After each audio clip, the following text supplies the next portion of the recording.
Hey guys, Ash here coming at you today in Raid Shadow Legends. Welcome to the video. Sending some love and some positive vibes your way, especially if you're going through something and you need them out there today. Today, like every day, want to give you a little gratitude for taking a little bit of valuable time out of your day and hanging out with me, playing a little bit of Raid Shadow Legends. Now, I have the most insane build, a nuker 9-piece mercurial set on Siegfried today, but I want to talk about what should we be looking for in a damage dealer, regardless of who you have on your account, when you get your hands on a 9-piece mercurial set. My 9-piece mercurial set that I have for a damage dealer, it's very limited. We have to make a big stat sacrifice. But honestly, after playing around with this build for almost a week now, I'm convinced that it might actually be worth the stat sacrifice, which is really significant to get this on my champion because he's invincible. And I can't wait to share it with you guys. And I also want to talk again about the prerequisites that we look for when determining which kind of a nuker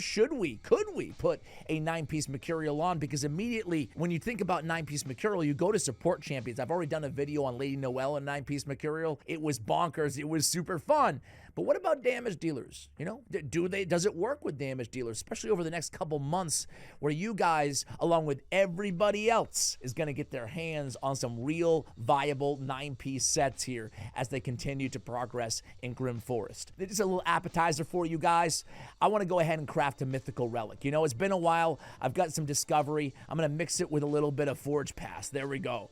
I don't know how I got these Forge Pass mythicals, but I've been sitting on them forever, and I've never gotten 100 of them. So I forgot, like, I don't even know how I got them, honestly. I asked you guys in the community tab, how many mythical relics do you own? And I was pretty shocked, honestly. 69% of you guys, out of 13,000 votes, have none. No mythical relics. I thought it would probably be the majority, but I thought it'd be close to 50%. I was very wrong here. Only 3%, which is around 400 of 13,000, give or take, have more or 5 or more. I mean, that's a lot. It's still 400 people having 5 or more is a lot, you know? But it begs the question, should there be a mercy system? I mean, I've heard some horror stories of folks out there, because some of these people who voted none, they might be brand new players. They might have not even tried to craft a mythical relic. But I've heard some real horror stories, guys. Oh, I really do feel for somebody who's tried like 10 times with nothing. There's no mercy, you know? Let's go in here. We got a 20% chance at crafting a mythical relic. Let's see it. It's a mythical. Here it is. Hey! Dude, I'm so sorry. I feel like an uber jerk now for being like, oh my God, this is unbelievable. Do we need a mercy? And then I get the stars.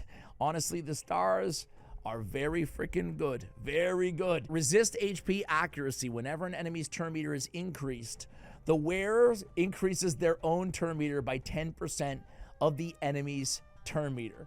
Very, very nasty stuff that you can do with the stars of Jianang. Sorry, guys. I didn't really think I was going to get one there. Pretty sweet. Okay, let's go into... I'm probably going to put it on a...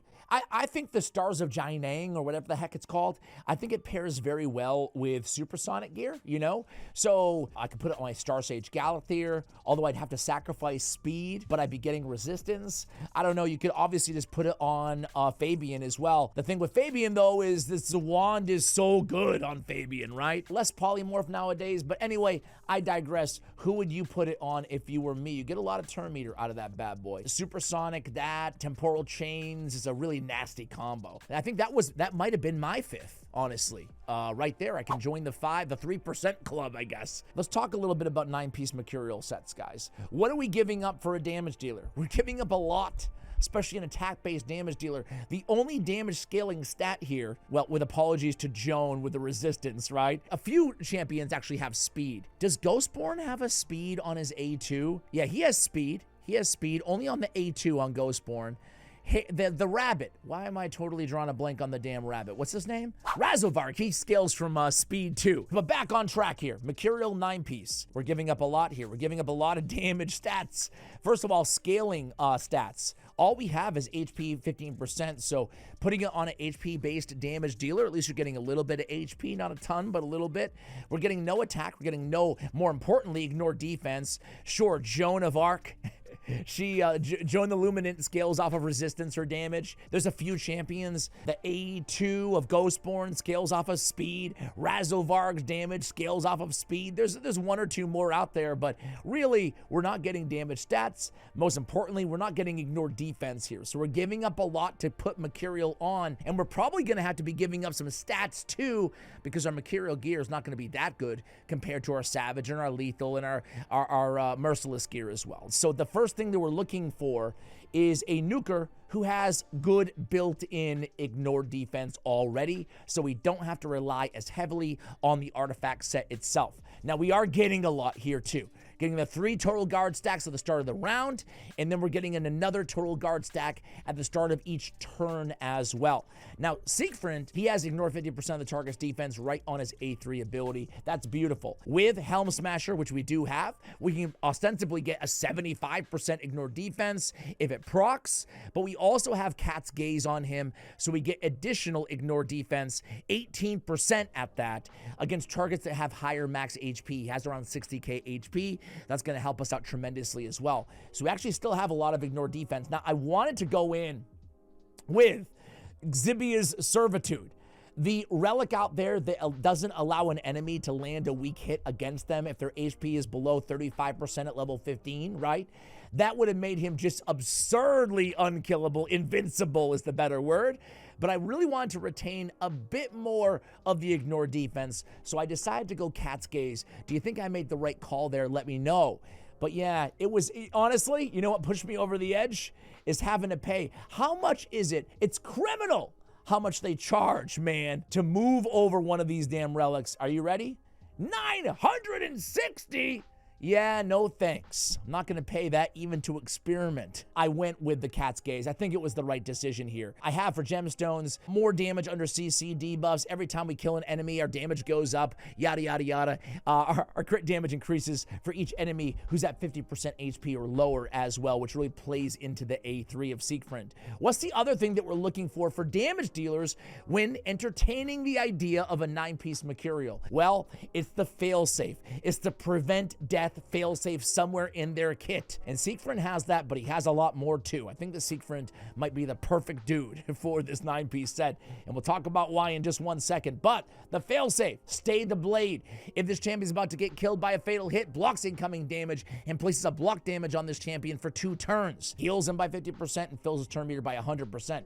So he already has another mechanism to which we have to get through the total, not we, the opponent needs to get through my total guard stacks before they can even think about triggering another passive, which triggers another block damage for 2 turns.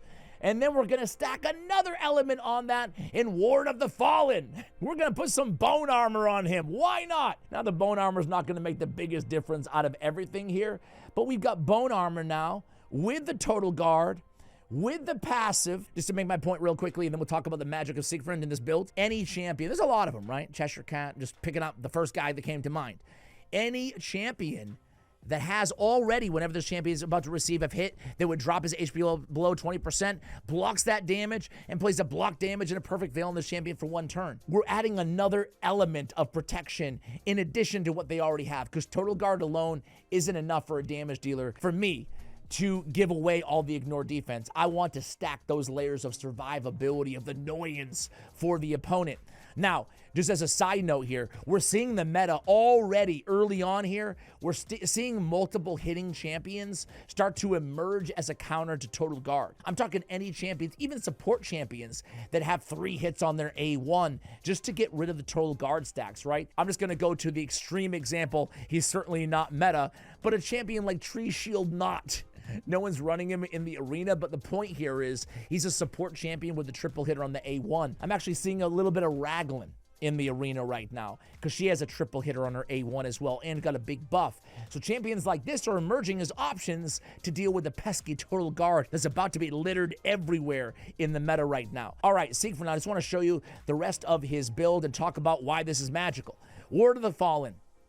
9-piece Mercurial, Cat's Gaze. Why is this so magical on him? Here's his total stats, by the way. Had to make some massive stat sacrifices. 303 speed, 6,900 on the attack, 103, 379. A lot of crit damage here still, but look at the gear I have on him. Defense on the banner. I do have crit damage on the amulet. Defense on the ring. What? It's all I have. It's all I have on my account, right? Actually, I see some glyph opportunities here, and I'm going to take them right in front, right with you guys. Also, I will say on Siegfried, if you're lucky enough to have this dude, make sure you go in there and build a little bit of accuracy on him, because that A1 is so annoying, and it's so freaking nasty, man. First hit transfers all debuffs from this champion to the target. Second hit increases the duration of all debuffs on the target. I love that first hit, especially in the arena or everywhere for that matter. Okay, so get to the damn point, Ash. Why is it so amazing? Because you can't kill this dude. Of course you can, but it's so hard to do so. So he's going to be the last one standing in a lot of situations, especially classic arena where the opponent's not actively there, right? They can't work around Siegfried. So what is that going to do? You guys know what's going to do, right? It's going to cause him to metamorph into his alternate form a lot. Because he's so tough to kill, he's going to be the last one alive in a lot of situations. Thus, he's going to go right into the light of the beyond, revive all dead allies, 50% HP, 50% turn meter to block damage for 2 turns. He takes so long to kill with all the total guard and the passive, the block damage, that you just can't deal with him. So that gives the opponent 2 options. They can keep focusing on Siegfried and wasting their time, allowing you more time to kill them, or they can just kill everybody else and he'll metamorph and to become a reviver. It's very, very nasty. And can we just admire how beautiful he looks right now? He looks beautiful. Let's jump into live arena before it ends here, guys. 5 minutes. Man, I talk way too much. Holy mackerel. We're going to play our little hearts out for 5-10 minutes. As many matches as we can get here. And I'm going to go full free to play on him, starting with Star Sage Galathier. All right. But they're in a real world of hurt. They're not going to ban Siegfried, even though he's +4 fully awakened. They're probably going to ban Cometus here, honestly. And they banned Cometus, just like we thought, right? I like to go in with my last picks and try to give him ban bait, if I can, you know? I try to draft support early on and then give some heavy ban bait down the tail end. That way, you know, hit him with a curveball at the very end of the draft. I do have Marichka on my team, so I will have the block damage anyway, but it wouldn't have mattered, obviously, with Siegfried, because he's going to block it no matter what. And you'll see that he still has 3 total guard stacks here, guys, and he doesn't have HP burn, which is really nice. We're going to go in there, going to try to remove buffs from the enemies, or stone skin rather, and we don't remove anything. Fantastic. Crix is going to go in, reduce all our cooldowns, increase all our cooldowns, whatever. Sometimes I say reduce. Mr. Moo. What's up, Mr. Moo? All right, let's go ahead and cleanse these stuns away. Obviously, Siegfried doesn't need it. I have my Marichka in a Relentless set, as you guys could see. What are we rocking right now? 1 total guard stack left. Oh, there goes Armand's. Don't need to worry about it there. Again, still have our total guard stack. We're still good to go. Let's come in here and, there's actually not much to do here. I'm not going to lie. Just going to come in and pop a little bit of damage off Armand's. Now we have bone armor stacks, but no total guard. Armand's killed it on that counter. Keep in mind, the total guard stack is placed at the beginning of the turn. The beginning of the turn, right? So if you get those counterattacks, retribution procs, deterrence procs, anything like that, it will chip away at your total guard. Be cognizant of that, especially when you choose who to attack. All right, now they triggered the block damage. So one by one, they are doing a little bit of work here. I'm actually going to take a little bit of a chance here. I think it's the right move. We go in and we remove some buffs and start to lock them out a little bit. All right, here we go. We've kept our guy, Siegfried, protected throughout the entire battle. He didn't have increased attack buff there, but he still got the kill. We're going to move on to the next match. See how hard he was to deal with there? He didn't really even do anything. Let's be real here. He didn't do anything that incredible. He did get the kill shot at the end. You can't really touch him with a 3 total card, right? And then once they finally did, yay, what do? They trigger the block damage, you know? They go Harima and Fabian. Very interesting. We're going to go the same thing. I want to draft an increased attack champion who's a turn meter booster. So I'd probably go Arbias after a Lazarius, or I'd go with an Arbiter after a Arbias. Just somebody with a turn meter boost and increased attack, obviously, to set up my damage dealer. They're going to go Shuzen, Embreeze. We're going to go with, hey, let's go Blue Squad here with Nice. And no, let's not go Blue Squad. Let's go Carnage and Volcanos. How about that? That's kind of nasty and dirty and annoying for them to deal with. They do have a 6-star Harima. I'm planning on banning Harima right now because her passive will really neutralize Siegfried in a big way. Come on, Stinkus. We got 2 minutes left here, and I want to give the folks another match. Oh, they bit. You're going to ruin my video, Stinkus. Damn it. I'm going to do this match anyway. You please, if you wouldn't mind, guys, please let me know. Actually, I can end this right here. I can end this right here. And do you like when I continue matches, or should I just cut matches if we're spotlighting one champion? 5 seconds left. Give it to me, Plarium. 4, 3. Oh, Freddy! That was a quick little match there. Good thing Carnage switched forms and boom! I should have actually started my background battle again. Shame on me. Do you guys ever do that? Do you forget that we can actually even engage in background battles sometimes? I do. There'll be a fusion going on or whatever the heck, right? And I'll be like, all right, here we go. I'll just farm after this live arena session. I'm like, wait. I could have been farming the entire damn live arena session. All right, they go Hilvi. So Hilvi and Tormund. Oh, well, they've got a lot of baloney for us here, but for me, it's a pretty easy ban Volcanos. No question about it. I'm gonna go nice because I haven't used him yet, and he's still the new shiny thing here on our account. The weird thing with nice is he doesn't pair that well with this strategy of Siegfried, because I've tried him before a lot, because nice is hard to kill too, and he has his own second form as well, right? So basically the situation is that we can't trigger that revival form of Siegfried that's so easy to trigger when we have squishier champions around him. Not that anybody here is super squishy, but let's try to remove some stone skin there. And what are we dealing with right there? A full 9-piece Mercurial on Hilvi. So he's got a dwarf. Freddy has a dwarf 9-piece Mercurial. Even if you don't have any Mercurial gear, guys, you have to get familiar with the Total Guard buff icon. Why am I saying that? Because I've gone against a few players, right? A few players who just go right into the Total Guard, like with their big nuke, like almost forgetting, or their debuff or whatever. All right, so Carnage probably has Swift Parry on, so we definitely want to go for Fabian. And you can see the damage there was still really nice. I don't think I can kill either of these, so I'm just going to go ahead and get rid of the Total Guard, right? When in doubt, get rid of the Total Guard. So we have a frozen, just revive, buddy. Oh, he wants to use Hilvi's revive? Interesting. Well, screw you, buddy. I'm just going to go in here and try to... lock you out. All right.